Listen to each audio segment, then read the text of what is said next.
Danny Flexen here for Seconds Out with Scott Welch, former heavyweight champion, obviously domestically, and a big figure on the South Coast as well. Just tell us first of all, what's going on with you at the moment? Who are the main guys you've got under your wing, both as a manager and as a trainer? I'm kind of like, I've been training and managing for quite some time. I'm kind of looking at taking a little bit of a step back on the management and the training side, but I'm still massively involved. I'm massively involved in boxing.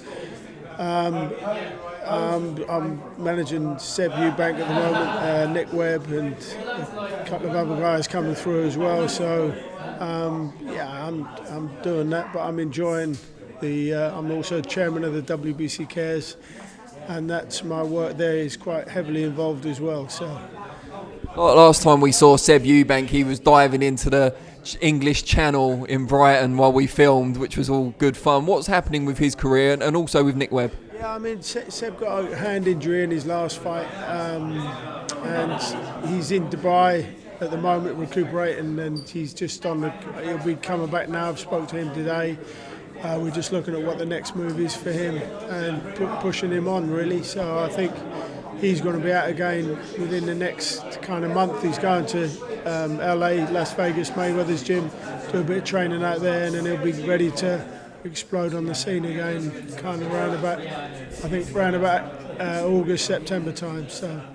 And what about Nick Webb? I think you said earlier that he was supposed to be on a card soon. That's been fallen through. So what's next for him? I mean, Nick's had two kind of bad defeats. The first one, Dave Allen, was just unexpected, really. The second one, again, I think Nick's just probably stalled.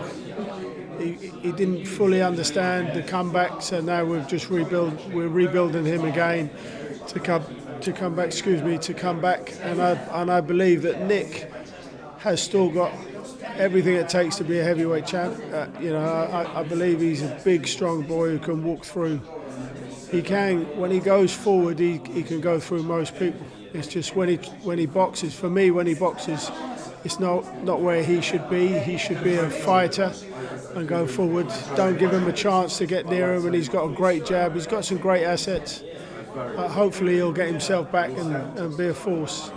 Does Dave Allen going on to beat a world-class fighter like Lucas Brown earlier than he beat Nick Webb as well, does that soften the blow at all?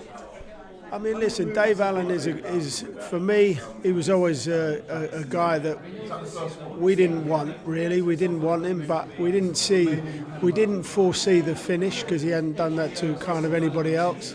So we didn't foresee that, but we knew that he was a tough guy to beat. I like him. I think he's a great guy. I think he's a great kid. I think he's a very good fighter. I think Nick Webb was very unlucky not to beat him on the night. Nick Webb had tore his shoulder off the bone, so he was recovering from that. Probably wasn't fully recovered, and that's why he didn't do what he should have done. He should have gone out there and gone through. I believe that we had the beating of Dave Allen, but because Nick chose to box rather than fight, I think that was his downfall. And again, I think it's a very, very big mental game, boxing.